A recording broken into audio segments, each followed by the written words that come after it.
السلام علیکم ورحمۃ اللہ وبرکاتہ۔ الحمد للہ نحمده ونستعینه ونستغفره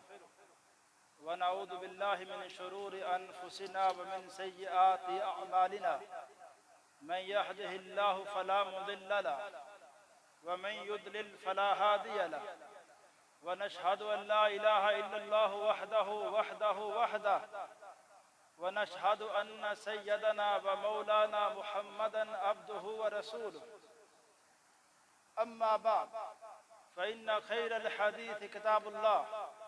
وخير الهدي هدي محمد صلى الله عليه وسلم، وشر الأمور محدثاتها وكل محدثة بدعة وكل بدعة ضلالة وكل ضلالة في النار. اللهم صل على محمد وعلى آل محمد كما صليت على إبراهيم وعلى آل إبراهيم إنك حميد مجيد. اللهم بارك على محمد وعلى آل محمد كما باركت على إبراهيم وعلى آل إبراهيم إنك حميد مجيد. أعوذ بالله السميع العليم من الشيطان الرجيم من همزه ونفخه ونفثه. بسم الله الرحمن الرحيم. إنما يريد الله ليذهب عنكم الرجس أهل البيت ويطهركم تطهيرا. ہر قسم کی تحمید و ستائش، کبریائی، بڑائی اللہ وحدہ لا شریک کی ذات کے لیے، اور اللہ تعالیٰ کی حمد و ثنا کے بعد بے شمار لاتعداد انگن درود السلام امام الانبیاء، امام الحرمین، سید الثقلین، جد الحسن والحسین، جناب محمد رسول اللہ صلی اللہ علیہ وسلم کی ذات اقدس و ذات طیبہ پر. حضرات، آج کے اس خطبہ جمعہ میں میں پیارے پیغمبر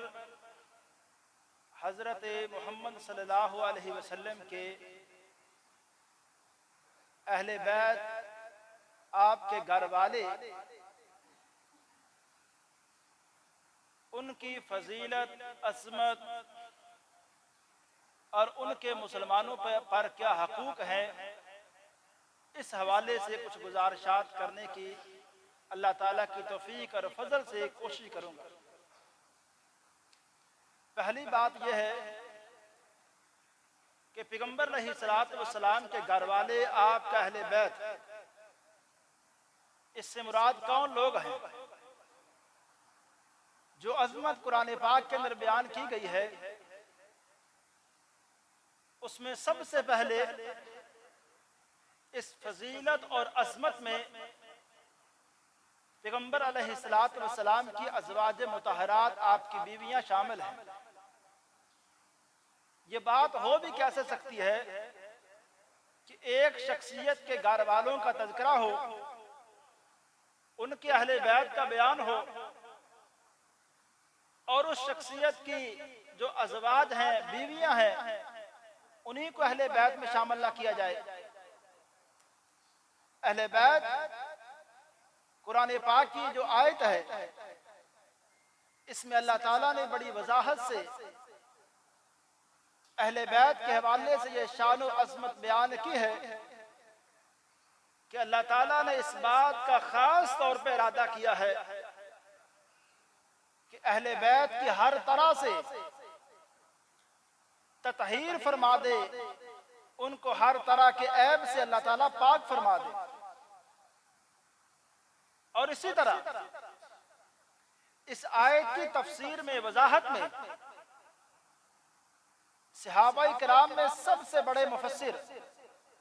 حضرت عبداللہ ابن عباس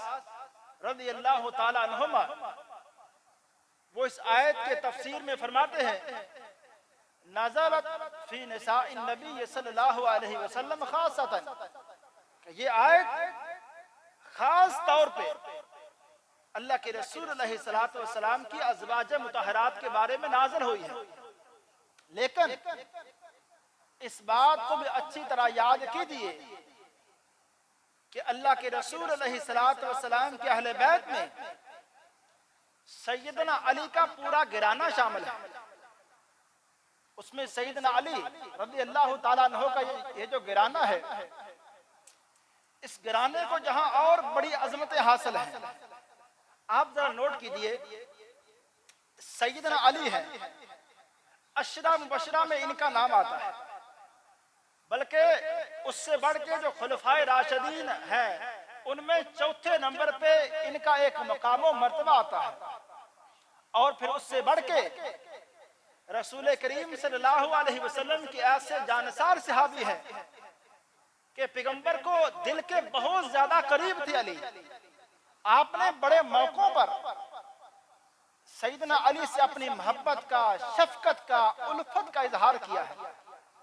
پھر علی کا یہ جو گھرانہ، اس گھرانے کو عظمتیں صرف علی اکیلے کی وجہ سے نہیں ہے. آپ ان کی زوجہ محترمہ کو دیکھیں، سیدہ فاطمہ پیغمبر علیہ الصلوۃ والسلام کی صاحبزادی ہے، اور صاحبزادی ہونے کے ساتھ ساتھ کیا عظمت ہے کہ جنتی عورتوں کی سردار ہے. اور پھر اس سے بڑھ کے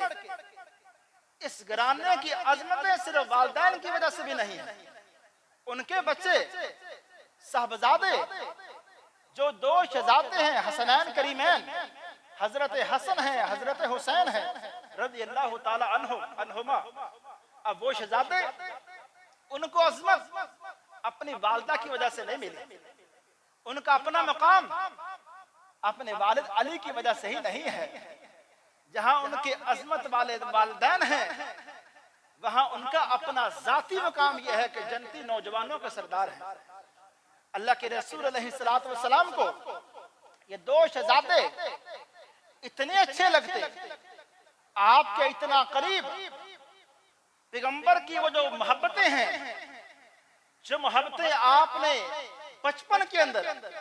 اپنے بیٹوں کو نہیں دے سکے. آپ کے سگے بیٹے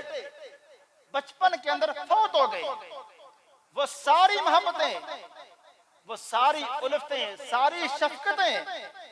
پیغمبر کے طرف سے حسنین کریمین کو ملی ہے. آپ نے یہاں تک فرمایا اللہ میں ان دو شہزادوں سے محبت کرتا ہوں، اور اللہ تو بھی ان دونوں سے محبت کر. اور تیسری بات فرمایا اللہ جو ان دو شہزادوں سے محبت کرتا ہے اللہ تو ان سے بھی محبت کر. یعنی تین دعائیں، تین باتیں اللہ کے رسول علیہ الصلوۃ والسلام نے ان کے حوالے سے فرمائی. اور سیدہ عائشہ رضی اللہ تعالی عنہا بیان کرتی ہے اہل بیت کی عظمت کو، کہ اہل بیت کی عظمت کیا ہے.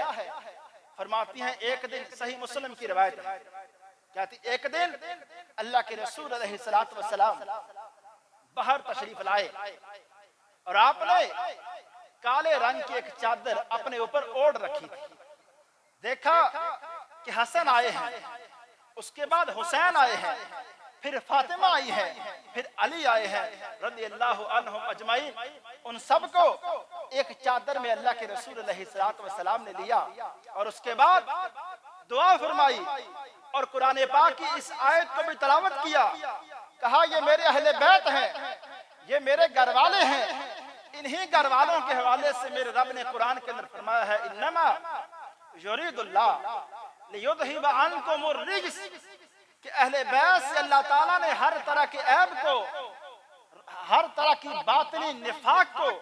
اور ظاہری عیب کو اللہ تعالیٰ نے ہر طرح سے اہل بیت کو پاک کر دیا ہے. اور ساتھ ہی اس موقع پہ فرمایا اللہم ہؤلاء اہلی، اے اللہ یہ حسن ہے، یہ حسین ہے، یہ فاطمہ ہے، یہ علی ہے، اللہ یہ بھی میرے گھر والے ہیں. اللہ ان کو بھی وہ عظمتیں، ان کو بھی وہ شان، وہ مرتبہ اللہ وہ عطا فرما دے. اور پیغمبر علیہ الصلوۃ والسلام کی ازواج مطہرات بھی ان ساری دعاؤں کے اندر شامل ہیں. میرے بھائی سے طرح مشہور درود پاک ہم پڑھتے ہیں جب ہم کہتے ہیں اللہم صلی علی محمد وعلی آل محمد. یہاں جو آل کا لفظ ہے، اس آل میں بیویاں بھی شامل ہیں اور حضرت علی کا پورا گھرانہ بھی شامل ہے. اور اس کی دلیل صحیح البخاری میں ہے، صحیح البخاری میں یہی روایت، یہی درود ان الفاظ کے ساتھ بھی ہے کہ اللہم صلی علی محمد و ازواجہ و ذریاتہ، کہ اے اللہ محمد صلی اللہ علیہ وسلم پر بھی، آپ کی ازواج مطہرات پر بھی، اور آپ کی آل اولاد پر بھی اللہ رحمتیں بھیج دے۔ اللہ تو درود بھیج، درود بھیجنے کا مطلب یہ ہے کہ اللہ تو رحمتیں بھیج۔ اللہ کے رسول علیہ السلام کا یہ جو گرانہ ہے، یہ جو اہل بیت ہیں، اللہ تعالیٰ کو اتنے محبوب اور پیغمبر علیہ السلام کو اتنے محبوب کہ امام طبرانی رحمہ اللہ کی کتاب ہے المعجم الاوسط، اس کے اندر یہ حدیث ہے۔ ایک دن آپ نے ان کے لیے دعا فرمائی،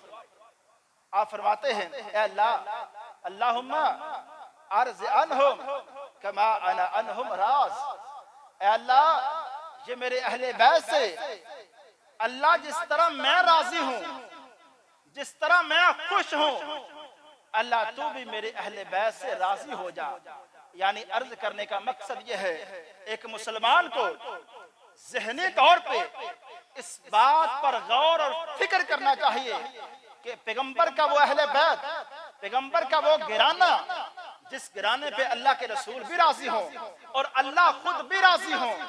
ایک مسلمان کو زیب ہی نہیں دیتا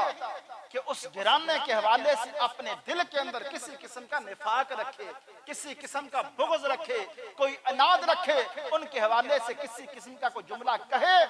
یا ان کے حوالے سے کسی قسم کا کوئی جملہ لکھے۔ میں عرض یہ بھی کرنا چاہتا ہوں اللہ کے رسول علیہ السلام کے ان اہل بیت کے حوالے سے ایک بڑا پیارا جملہ صحیح البخاری کے اندر آتا ہے، جس کو سیدنا صدیق نے کہا ہے۔ سیدنا صدیق کہتے ہیں لوگوں ارقبوا محمد صلی اللہ علیہ وسلم فی اہل بیتہ، لوگوں اگر کوئی بندہ محمد صلی اللہ علیہ وسلم کے قریب ہونا چاہتا ہے تو آپ کے گھر والوں سے محبت کر کے، ان کے ساتھ حسن سلوک کر کے ہی پیغمبر علیہ السلام کو بندہ قریب ہو سکتا ہے۔ اور اسی طرح ایک موقع پہ جب سیدنا علی رضی اللہ تعالیٰ عنہ نے سیدنا صدیق کی ہاتھ پر بیعت کی تھی اور دونوں بزرگوں کے مابین جو کچھ تبادلہ خیال کچھ باتوں کا ہوا، اس میں سے سیدنا علی نے کہا اے صدیق ہم نبی کے گھر والے ہیں، اور سیدنا صدیق رضی اللہ تعالیٰ عنہ نے پیغمبر کے گھر والوں کے حوالے سے اپنے جذبات کا اظہار اس طرح کیا، کہا علی والذی نفسی بیدہ، اے علی مجھے اس ذات کی قسم ہے جس کے ہاتھ میں میری جان ہے، علی لقرابت رسول اللہ صلی اللہ علیہ وسلم احب الی ان اصل من قرابتی، کہا علی مجھے قسم ہے میرے رب کی، پیغمبر کے گھر والے صدیق کو اپنے گھر والوں سے بڑھ کے محبوب ہیں۔ یہ ہو بھی کیا سکتا ہے کہ ایک میرے گھر والے ہوں، ایک پیغمبر کے گھر والے ہوں، میرے گھر والوں کا کیا مقابلہ بنتا ہے پیغمبر علیہ السلام کے اہل بیت سے۔ اور اسی طرح کی بات سیدنا عمر رضی اللہ تعالیٰ عنہ کے بارے میں بھی آتی ہے، جب ان سے ایک دن سیدنا عبداللہ بن عمر رضی اللہ تعالیٰ عنہما ملنے کے لیے آتے ہیں، آئے دیکھا کہ حضرت عمر مصروف ہیں کسی کام کے اندر، ملاقات کیے بغیر چلے گئے۔ پھر دیکھا کہ حضرت حسین رضی اللہ تعالیٰ عنہ وہ حضرت عمر کے پاس ملنے آ رہے ہیں، دیکھا کہ عبداللہ بن عمر واپس آ رہے ہیں، انہوں نے کہا کہ آپ امیر المومنین سے ملاقات کے لیے جا رہے ہیں؟ جی میں امیر المومنین سے ملاقات کے لیے جا رہا ہوں۔ کہا وہ تو مصروف ہیں، میں نے دیکھا میں واپس آ گیا ہوں۔ حضرت حسین بھی واپس آنے لگے، ادھر حضرت عمر کی نظر پڑی اور حضرت حسین رضی اللہ تعالیٰ عنہ کو بلایا، کہا حسین خیریت تھی؟ کہا آپ سے ملنے آ رہا تھا، آپ مصروف تھے اس لیے میں آگے نہیں آ سکا۔ حضرت عمر نے کہا کہ اگر عبداللہ واپس چلا گیا ہے میری مصروفیات کو دیکھ کر، لیکن اے حسین تو عبداللہ جیسا نہیں ہے، تیرا مقام عبداللہ جیسا نہیں ہے، تو تو میرے پیغمبر علیہ الصلوۃ والسلام کے گھر والوں میں سے ہے اور یہ اہل بیت، میں عرض یہ کرنا چاہتا ہوں اللہ تعالیٰ نے ان کو یہ جو مقام و مرتبہ دیا ہے صرف اس وجہ سے نہیں دے دیا کہ ایک صرف انہوں نے پیغمبر علیہ الصلوۃ والسلام کے گھر والے ہونے کی وجہ سے اس مقام و مرتبے کو اس طرح سے استعمال کیا ہو جس طرح آج کا لوگ ایک بڑا بزرگ ہے، عظمت والا معاشرے میں اس کا ایک مقام ہے، بس باقی لوگ اس کے باقی گھر والے ہر طرح سے نالائق بھی ہوں تو پھر بھی سمجھتے ہیں کہ ہمیں وہ والا مقام حاصل ہونا چاہیے جو ہمارے والد صاحب کو ہے، جو فلاں پیر صاحب کو ہے، جو ہمارے فلاں کو ہے۔ میں عرض کرنا چاہتا ہوں اہل بیت کے اندر وہ ساری کی ساری خوبیاں اس طرح سے کہ پیغمبر علیہ الصلوۃ والسلام نے ایک دن اپنے انہیں گھر والوں کو فرمایا، اے فاطمہ یا فاطمہ تو اے ملی، اے فاطمہ اپنے رب کے سامنے روز قیامت کھڑے ہونے کے لیے عمل کر کے جانا، یہ نہ کہنا کہ میں پیغمبر کی بیٹی ہوں، میں پیغمبر علیہ الصلوۃ والسلام کے اہل بیت میں شامل ہوں۔ آپ کو صرف یہ عظمت روز قیامت کامیاب نہیں کر سکتی ہے، تو یہ عاجزی، یہ انکساری، یہ ہر طرح سے وہ عظمت اہل بیت کو اس طرح سے حاصل ہے۔ میں عرض کرنا چاہتا ہوں حضرات، یہ پیغمبر ہیں اور ایسے انصاف والے ہیں اور یہ پیغمبر کا اہل بیت ہے، ان کو یہ عظمتیں، یہ مقام ایسے ہی نہیں مل گیا۔ سیدہ فاطمہ ہیں، جنتی خواتین کی سردار ہیں، اس کے باوجود اپنے گھر کے اندر اتنی سخت زندگی گزار رہی ہیں، آٹا جو ہے خود پیستی ہیں، گھر کے سارے کام خود کرتی ہیں، علی شہزادہ ہے۔ ایک دن خبر ملتی ہے، یہ صحیح البخاری کی روایت ہے، خبر ملتی ہے کہ اللہ کے رسول علیہ الصلوۃ والسلام کے پاس کچھ غلام آئے ہیں، دونوں کے درمیان مشورہ ہوتا ہے۔ علی کہتے ہیں فاطمہ ذرا آپ جاؤ اپنے ابو جان کے پاس، اللہ کے رسول علیہ الصلوۃ والسلام کے پاس ایک غلام لے آئیں تاکہ ہمارے گھر کے کام کاج میں وہ ہماری مدد کرے۔ سیدہ فاطمہ نے کہا علی یہ کام آپ کریں، میں ابو جان کے سامنے یہ سوال لے کے نہیں جانا چاہتا۔ پھر مشورہ ہوا، دونوں اکٹھے جاتے ہیں اللہ کے رسول علیہ الصلوۃ والسلام کے پاس، علی بھی جاتے ہیں، فاطمہ بھی جاتی ہے، جا کے اپنا سوال عرض کیا۔ اللہ کے رسول علیہ الصلوۃ والسلام نے اپنے گھر والوں کو کیسا تیار کیا تھا اور کیسی زندگی کے اندر ان کی کیسی تربیت کی تھی۔ فرمایا فاطمہ اے علی ابھی تک اصحاب صفہ کے حالات ٹھیک نہیں ہیں، ابھی فلاں لوگوں کے حالات ٹھیک نہیں ہیں، آپ لوگوں کے پاس رہنے کو گھر ہے، اصحاب صفہ کے پاس تو رہنے کو گھر بھی نہیں ہے۔ میں فاطمہ میں آپ لوگوں کو غلام کیسے دے سکتا ہوں؟ یہ نظام ہے پیغمبر علیہ الصلوۃ والسلام کا۔ اور فرماتے ہیں فاطمہ مسئلہ کیا ہے؟ ابو جان کام کر کر کے تھک جاتی ہوں، اس لیے عرض کیا ہے ایک غلام دے دیا جائے۔ فرمایا اے فاطمہ عرض یہ بتانا چاہتا ہوں اگر کام کر کر کے تھک جاتی ہو، رات کو سونے سے پہلے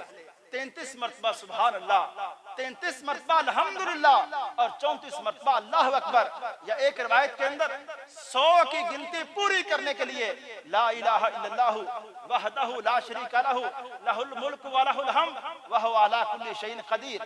یہ 100 کی تسبیح فاطمہ سونے سے پہلے پڑھ لیا کرو، اللہ تعالیٰ تمہاری تھکاوٹ کو دور کر دیں گے۔ میں اور آپ یہاں سوچیں کہ اپنے گھر والے آئے ہیں، اپنے جگر کا ٹکڑا آیا ہے اللہ کے رسول علیہ الصلوۃ والسلام کے پاس، وہ جگر گوشہ پیغمبر علیہ الصلوۃ والسلام کا، جس کے بارے میں فرمایا لوگوں اس بات کو توجہ سے سن لو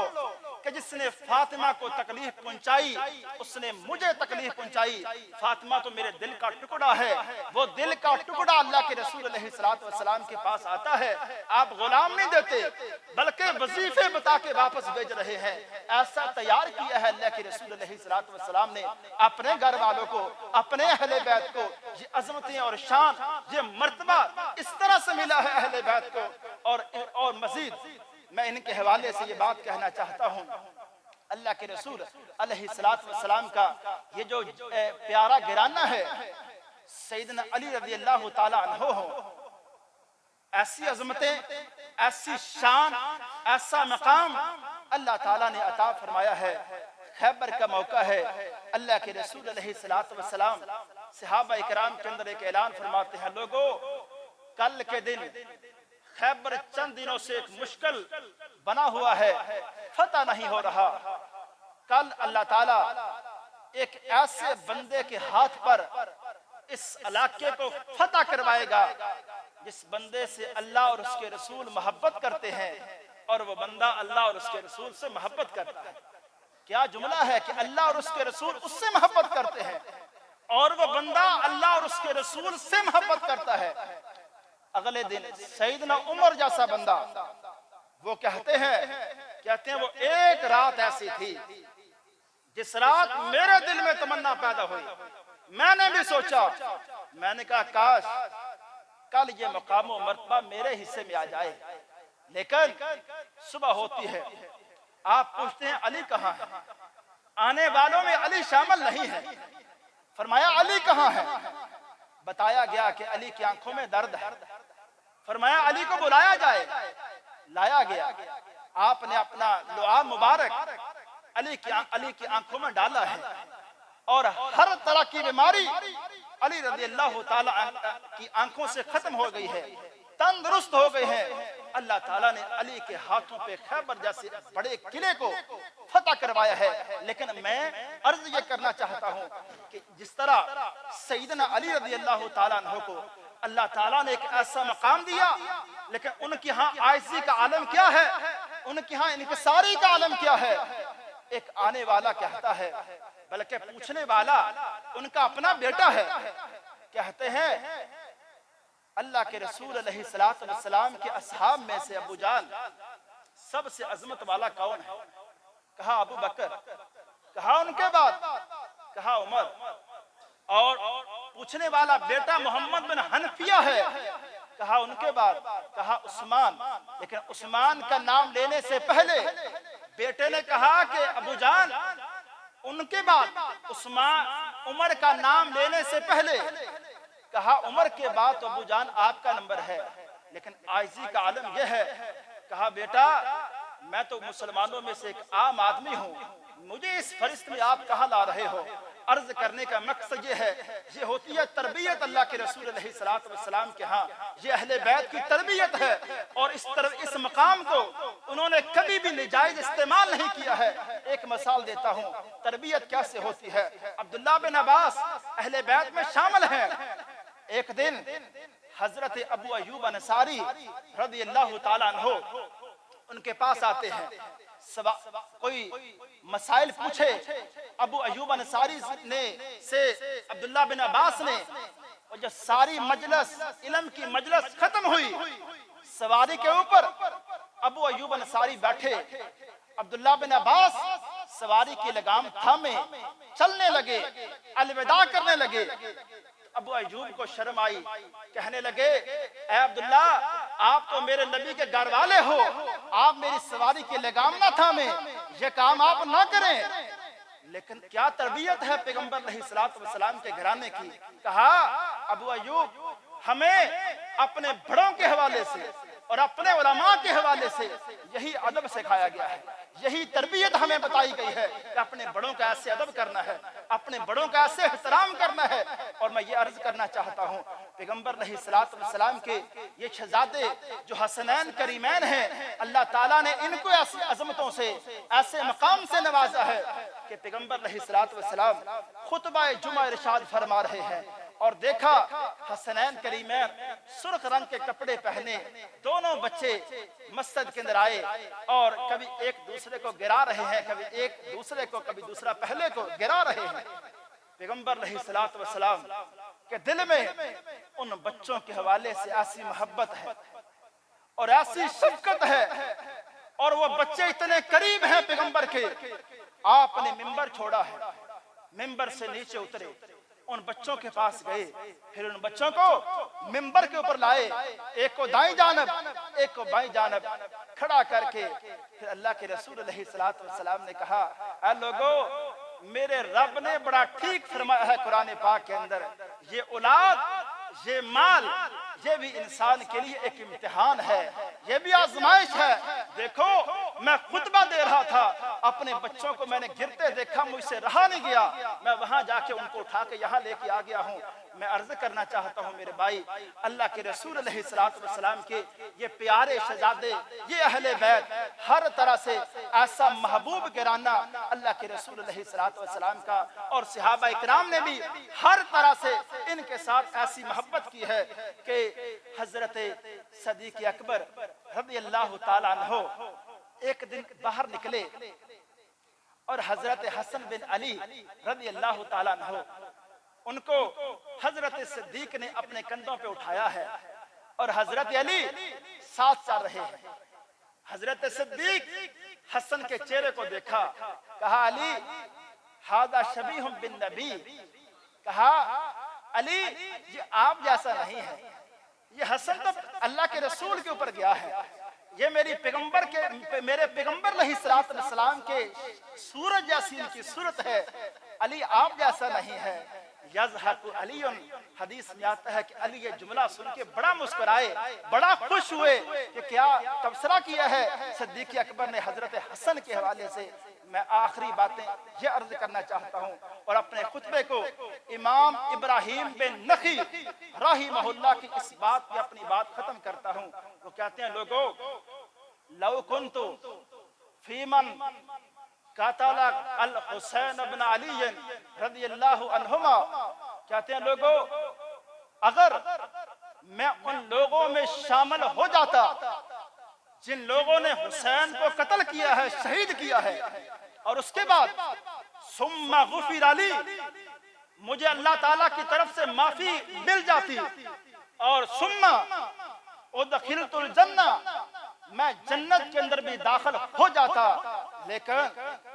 پھر کہتے ہیں استحییت ان امر علی النبی صلی اللہ علیہ وسلم فینظر فی وجہی، کہتے ہیں اگر حسین کے قاتلین میں میں شامل ہوتا، میں جنت کے اندر بھی چلا جاتا،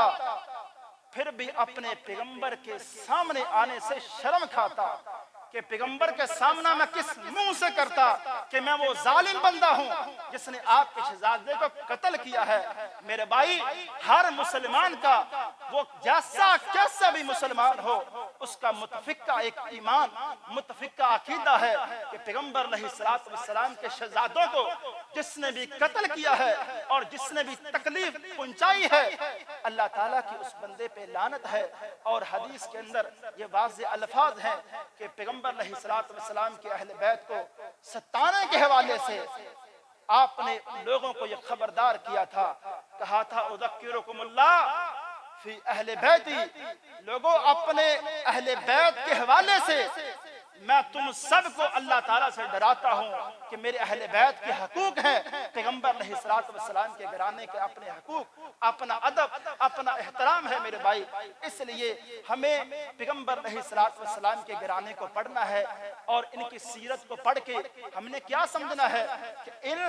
شہزادوں کے اندر بڑوں کا احترام کیسا تھا، ان شہزادوں کے اندر دین کی غیرت کیا تھی، ان شہزادوں کے اندر یا پیغمبر علیہ السلام کے گھر والوں کے اندر دین کے حوالے سے عمل کرنے کی جب بات آئے یہ کہاں کھڑے ہیں؟ کیا انہوں نے صرف اپنے ہاں اس مقام کو، اپنے مرتبے کو صرف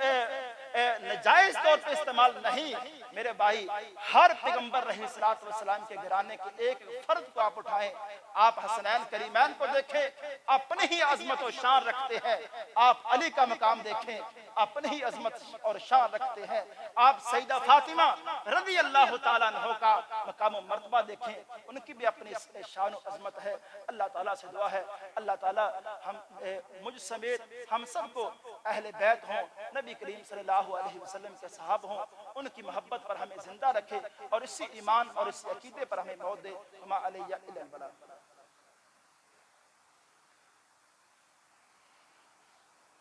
الحمدللہ نحمده ونصلي على رسوله الكريم، أما بعد فإن خير الحديث كتاب الله وخير الهدي هدي محمد صلى الله عليه وسلم وشر الأمور محدثاتها وكل محدثة بدعة وكل بدعة ضلالة وكل ضلالة في النار۔ اللهم صل على محمد وعلى آل محمد كما صليت على إبراهيم وعلى آل إبراهيم إنك حميد مجيد۔ اللهم بارك على محمد وعلى آل محمد كما باركت على إبراهيم وعلى آل إبراهيم إنك حميد مجيد. ربنا آتنا في الدنيا حسنة وفي الآخرة حسنة وقنا عذاب النار. ربنا آتنا في الدنيا حسنة وفي الآخرة حسنة وقنا عذاب النار. اللهم اشف مرضانا ومرضى المسلمين. اللهم اشف مرضانا ومرضى المسلمين. اللهم أجرنا من النار. اللهم أجرنا من النار. اللهم إنا نسألك جنة الفردوس. اللهم إنا نسألك جنة الفردوس. سبحان ربك رب العزة عما يصفون وسلام على المرسلين والحمد لله رب العالمين.